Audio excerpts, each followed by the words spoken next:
S ಈಗ ದರೋಡೆ ಆಗಿದೆ.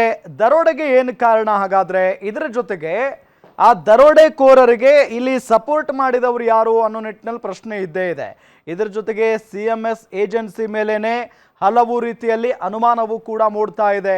ದರೋಡೆಯು ಮಧ್ಯಾಹ್ನ 1:15 ಆಗಿರುವಂಥದ್ದು. 2:15 ತನಕ ಪೊಲೀಸರಿಗೆ ಯಾವುದೇ ಮಾಹಿತಿ ನೀಡಿಲ್ಲ ಇವರು. ಅಂದರೆ ಬರೋಬ್ಬರಿ ದರೋಡೆ ಆಗಿ 1 ಗಂಟೆ ಕಳೆದ್ರೂ ಕೂಡ ಪೊಲೀಸ್ನವರಿಗೆ ಈ CMS ಸಿಬ್ಬಂದಿ ಯಾವುದೇ ರೀತಿಯಾದಂಥ ಮಾಹಿತಿಯನ್ನ ಕೊಟ್ಟಿಲ್ಲ. ಯಾಕೆ ಅನ್ನೋ ಪ್ರಶ್ನೆ ಸಹಜವಾಗಿ ಮೂಡ್ತಾ ಇದೆ. ರಾಬರಿ ಆಗಿದೆ ಅಂತ ಕಂಟ್ರೋಲ್ ರೂಮ್ಗೆ ಇವರು ಮಾಹಿತಿಯನ್ನ ಕೊಡಬೇಕಾಗಿತ್ತು, ಆದರೆ ಕೊಟ್ಟಿಲ್ಲ. ನೋಡಿ, CMS ಏಜೆನ್ಸಿ ಮೇಲೇನೆ ಹಲವು ರೀತಿಯಲ್ಲಿ ಅನುಮಾನ ಮೂಡಿರೋದು. ಯಾಕೆ ಅಂತ ಹೇಳಿದ್ರೆ ಅವರೇ ತಾನೇ ದುಡ್ಡು ತೆಗೆದುಕೊಂಡು ಹೋಗ್ತಾ ಇದ್ದಿದ್ದು. ದರೋಡೆಯು ಮಧ್ಯಾಹ್ನ 1:15 ಆಗಿದೆ. ಸೊ ದರೋಡೆ ನಡೆದಿದ್ದು 1:15.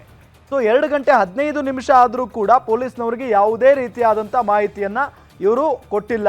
ಸ್ಥಳೀಯರಿಂದಲೇ ಕಂಟ್ರೋಲ್ ರೂಮ್ಗೆ ಮಾಹಿತಿ ಹೋಗಿದೆ.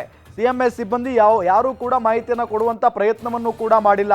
ನೋಡಿದವರು ಸ್ಥಳೀಯರು ಮಾತ್ರ ಮಾಹಿತಿ ಕೊಟ್ಟಿದ್ದಾರೆ. ಎಲ್ಲ ಠಾಣಾ ವ್ಯಾಪ್ತಿಯಲ್ಲೂ ಕೂಡ ಪೊಲೀಸರು ಹುಡುಕಾಟವನ್ನು ಶುರು ಮಾಡ್ತಾರೆ. ಮಾಹಿತಿ ಬಂದ ನಂತರ ಅಲ್ಲಿವರೆಗೂ ಕೂಡ ಪೊಲೀಸ್ನವ್ರಿಗೂ ಗೊತ್ತಿರಲಿಲ್ಲ. ಡೈರಿ ಸರ್ಕಲ್ ಫ್ಲೈಓವರ್ ಮೇಲೆ ವಾಹನ ಪತ್ತೆ ಆಗುತ್ತೆ.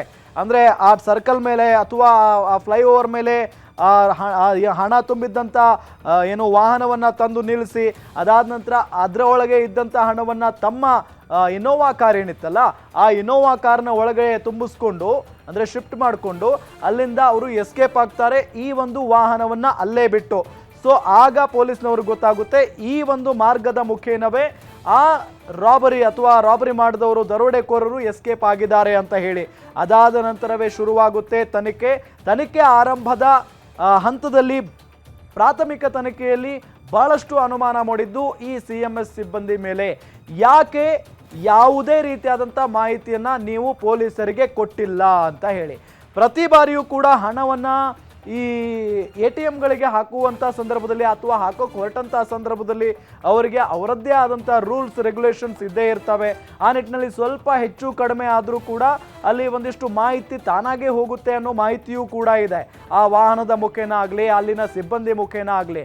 ಅಷ್ಟು ಜನ ಸಿಬ್ಬಂದಿಗಳಿದ್ರೂ ಕೂಡ ಒಬ್ಬ ಡ್ರೈವರ್ ಅನ್ಕೊಳ್ಳೋಣ, ಮತ್ತೊಬ್ಬರು ಅಲ್ಲಿ ಅಧಿಕಾರಿ ಇರ್ತಾರೆ, ಅದಾದ ನಂತರ ಮತ್ತೊಬ್ಬ ಗನ್ಮ್ಯಾನ್ ಕೂಡ ಇರ್ತಾರೆ. ಸೊ ಸಿಬ್ಬಂದಿಗಳು 3 ಜನ ಇರ್ತಾರೆ ಅನ್ಕೊಳ್ಳೋಣ. ಆ 3 ಜನರಲ್ಲಿ ಒಬ್ಬರೂ ಕೂಡ ಒಂದು ಮಾಹಿತಿಯನ್ನು ಕೊಡಲಿಲ್ಲ. ಯಾಕೆ? ಸೊ ಈಗ ಜನಸಾಮಾನ್ಯರು ಕೂಡ ಇದನ್ನು ಮಾಡ್ತಾ ಇರುವಂಥ ಈ ಪ್ರಶ್ನೆಯನ್ನು ಮಾಡ್ತಾ ಇದ್ದಾರೆ.